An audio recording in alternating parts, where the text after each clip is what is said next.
History with Uday sir की YouTube channel में आप सभी का स्वागत है। हिस्ट्री ऑनर्स के सेमेस्टर 6 के महत्वपूर्ण पेपर DSC 4 के अंतर्गत हम लोग महत्वपूर्ण टॉपिक संयुक्त राष्ट्र संघ यूनाइटेड नेशन ऑर्गेनाइजेशन की प्रमुख अंग इम्पोर्टेंट पार्ट अथवा संगठन को देखेंगे। इसमें सवाल जो है वह आ सकता है कि संयुक्त राष्ट्र संघ के प्रमुख अंगों का वर्णन करें या उनके प्रमुख निकायों का संक्षेप में वर्णन करें।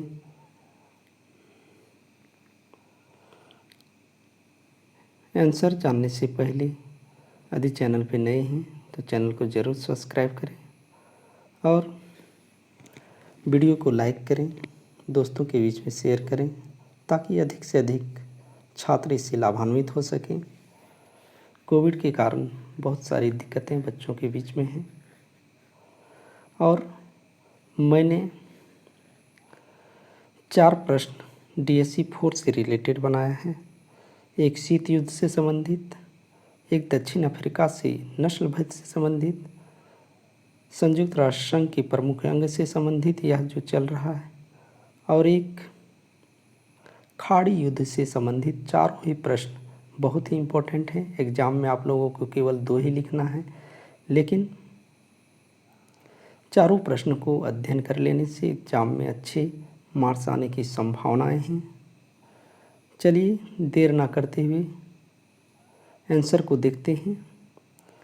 आंसर में बहुत सारे क्वेश्चन का शॉर्ट आंसर भी है। जैसे महासभा के बारे में आए तो महासभा का लिख सकते हैं, अंतर्राष्ट्रीय न्यायालय अलग से आए तो अंतर्राष्ट्रीय न्यायालय का लिख सकते हैं, या फिर सचिवालय आए या आर्थिक सामाजिक परिषद आए या न्यास परिषद आए, कुछ भी आए आप लोग आंसर को लिख सकते हैं। चलिए स्टार्ट करते हैं।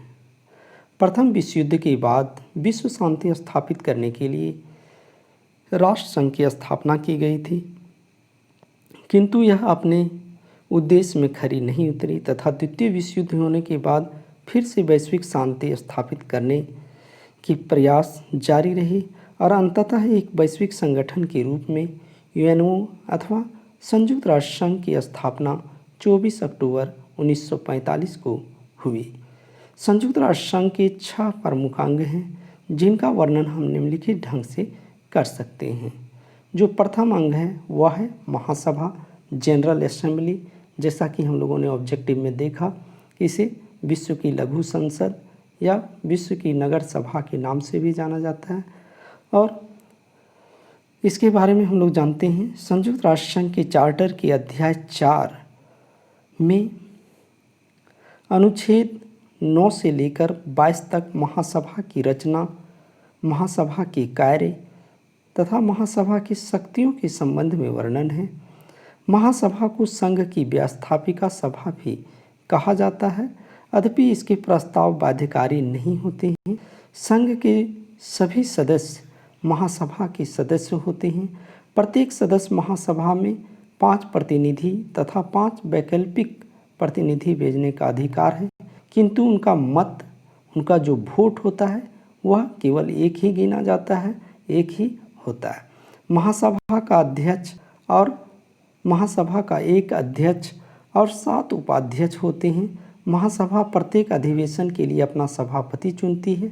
इसका अधिवेशन प्रत्येक वर्ष एक बार सितंबर माह के तीसरे बृहस्पतिवार से आरंभ होता है, किंतु आवश्यकता पड़ने पर इसका विशेष अधिवेशन बुलाया जा सकता है और विशेष अधिवेशन के लिए 15 दिन की अग्रिम सूचना देकर बुलाया जाता है। वर्तमान में महासभा के सदस्यों की संख्या 195 है। एग्जाम में आ सकता है ऑब्जेक्टिव में कि महासभा में सदस्यों की संख्या या संयुक्त राष्ट्र संघ की सदस्यों की संख्या कितनी है, तो 195 है। अंतिम सदस्य बनने वाला देश फिलिस्तीन है। महासभा की शक्तियाँ एवं कार्य, इसको आप लोग स्किप कर सकते हैं एग्जाम में लिखने के संदर्भ में, यदि लंबा लगे तो लॉन्ग लगे, लेकिन लिखने से एग्ज़ाम में अच्छे मार्क्स आ सकते हैं। या तो महासभा के बारे में केवल आए तो इसको आप लोग और विस्तार पूर्वक जोड़ के लिख सकते हैं।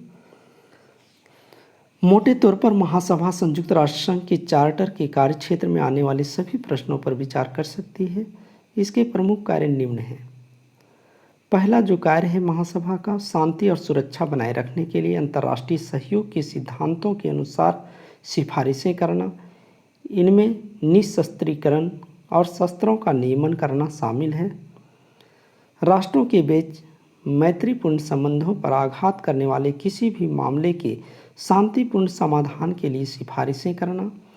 सुरक्षा परिषद के 10 अस्थायी सदस्यों, आर्थिक एवं सामाजिक परिषद के 27 सदस्यों, न्यास परिषद के निर्वाचित होने वाले सदस्यों को चुनना, अंतर्राष्ट्रीय न्यायालयों के न्यायाधीशों के निर्वाचन तथा सुरक्षा परिषद की सिफारिश पर महासचिव की नियुक्ति करना, संयुक्त राष्ट्र संघ के नए सदस्यों का प्रवेश कराना महासभा का ही काम है।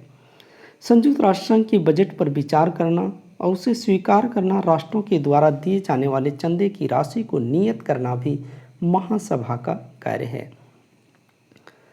संयुक्त राष्ट्र संघ के दूसरे महत्वपूर्ण अंग सुरक्षा परिषद सिक्योरिटी काउंसिल के बारे में जानते हैं। संघ के चार्टर के 5वें अध्याय में धारा 23 से 32 तक सुरक्षा परिषद के संगठन, कार्यों, अधिकारों तथा मतदान पद्धति का वर्णन है। सुरक्षा परिषद संयुक्त राष्ट्र संघ का सबसे शक्तिशाली एवं सक्रिय अंग है।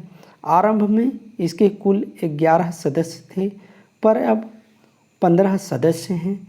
इनमें 5 सदस्य अस्थायी हैं तथा 10 अस्थायी सदस्यों का चुनाव महासभा के सदस्यों में से 2 वर्ष के लिए महासभा के सदस्यों के द्वारा किया जाता है। सुरक्षा परिषद के कार्य एवं अधिकार क्या हैं, जानते हैं। सुरक्षा परिषद के कार्य अत्यंत व्यापक हैं। संक्षेप में इन्हें हम निम्न प्रकार से स्पष्ट कर सकते हैं। चार्टर की धारा 24 के अनुसार सुरक्षा परिषद का मुख्य कार्य अंतर्राष्ट्रीय शांति की स्थापना करना है। अंतर्राष्ट्रीय सुरक्षा के संबंध में लिए गए अपने निर्णयों को क्रियान्वित रूप देने का कार्य भी सुरक्षा परिषद का ही है। सुरक्षा परिषद शांति एवं सुरक्षा भंग होने की संभावना पर झगड़े की जांच कर इसकी रिपोर्ट साधारण सभा को देती है। सुरक्षा परिषद जिन कार्यों को करती है उनकी योजना बनाना भी उसी का कार्य है। नए सदस्यों को संघ में प्रवेश कराने का कार्य भी सुरक्षा परिषद के पास है। सुरक्षा परिषद को अपनी वार्षिक रिपोर्ट साधारण सभा को भेजनी होती है। संयुक्त राष्ट्र संघ के तीसरे महत्वपूर्ण अंग आर्थिक एवं सामाजिक परिषद इकोनॉमिक एंड सोशल काउंसिल को देखते हैं। चार्टर के अध्याय 10 में अनुच्छेद 61 से 72 तक आर्थिक एवं सामाजिक परिषद से संबंधित है। महासभा के अधीन अंतर्राष्ट्रीय आर्थिक, सामाजिक, शिक्षा संबंधी, सांस्कृतिक, स्वास्थ्यपरक तथा इससे संबंधित अन्य जितने भी कार्य संयुक्त राष्ट्र के हैं उन सबका क्रियान्वयन यह परिषद करती है। कार्य को देखते हैं। सुरक्षा परिषद की प्रार्थना पर किसी भी आक्रांता देश पर आर्थिक दंड लगाने में यह सुरक्षा परिषद की सहायता करती है। सदस्य राष्ट्रों को आर्थिक सहायता प्रदान करना तथा तकनीकी सलाह देना इसका कार्य है। अपनी कार्य प्रणाली एवं नियमों को स्वयं बनाकर उन्हें स्वयं ही क्रियान्वित करना तथा अपने कार्य क्षेत्र के भीतर किसी भी समय पर अंतर्राष्ट्रीय सम्मेलन बुलाने का अधिकार भी इसे है। संयुक्त राष्ट्र संघ के चौथे महत्वपूर्ण अंग न्यास परिषद ट्रस्टीशिप काउंसिल को देखते हैं। न्यास परिषद संयुक्त राष्ट्र संघ के संरक्षण समिति के स्थान पर स्थापित हुई थी। यह परिषद उन प्रदेशों के शासन प्रबंध के लिए उत्तरदायी है जो राष्ट्र संघ के शासनाधीन रहे हों, केंद्रीय शक्ति द्वारा अपहरित किए गए हों और सुरक्षा परिषद की अधीनता में स्वेच्छा से आए हुए हों। सब व विकसित देशों के संरक्षण में कुछ पिछड़े हुए देशों को रखा गया है। उन सभी देशों का यह पुनीत कर्तव्य होगा कि उन पिछड़े देशों के विकास में वे यथासंभव सहायता दें और उस समय तक उनके ट्रस्टी बने रहें जब तक कि अपना शासन संभालने के योग्य ना हो जाए। घाना, फ्रेंच, कैमरून, इटालियन, सोमालीलैंड आदि संरक्षित प्रदेशों द्वारा स्वतंत्रता प्राप्त करना संरक्षण पद्धति की बहुत बड़ी सफलता है। 1994 में पलाऊ के आज़ाद होने के साथ ही न्यास परिषद को समाप्त कर दिया गया है। अंतर्राष्ट्रीय न्यायालय, the international court of justice. अंतर्राष्ट्रीय न्यायालय संयुक्त राष्ट्र संघ का न्यायिक अंग है।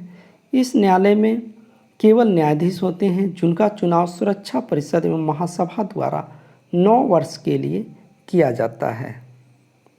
बहुत ही इम्पोर्टेंट है, ऑब्जेक्टिव व्यू से भी आ सकता है कि अंतर्राष्ट्रीय न्यायालय में जो न्यायाधीश होते हैं उनका कार्यकाल कितना होता है, तो 9 वर्ष के लिए होता है। कार्यकाल समाप्त होने के बाद भी वे पुनः निर्वाचित हो सकते हैं। एक ही राज्य से 2 न्यायाधीश नहीं लिए जा सकते।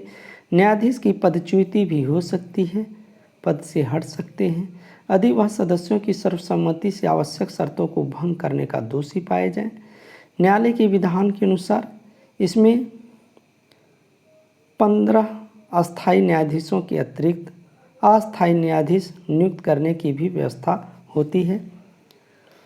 अंतर्राष्ट्रीय न्यायालय में ऑब्जेक्टिव व्यू से कि न्यायाधीश जो है वह 9 वर्ष के लिए नियुक्त होते हैं और कितने अस्थायी न्यायाधीश होते हैं, तो 15 अस्थायी न्यायाधीश। यह ध्यान रखेंगे, हो सकता है वस्तुनिष्ठ में आ जाए, वहाँ पे मिसिंग था, हम जोड़ नहीं पाए थे। अस्थायी न्यायाधीश नियुक्त करने की भी व्यवस्था है।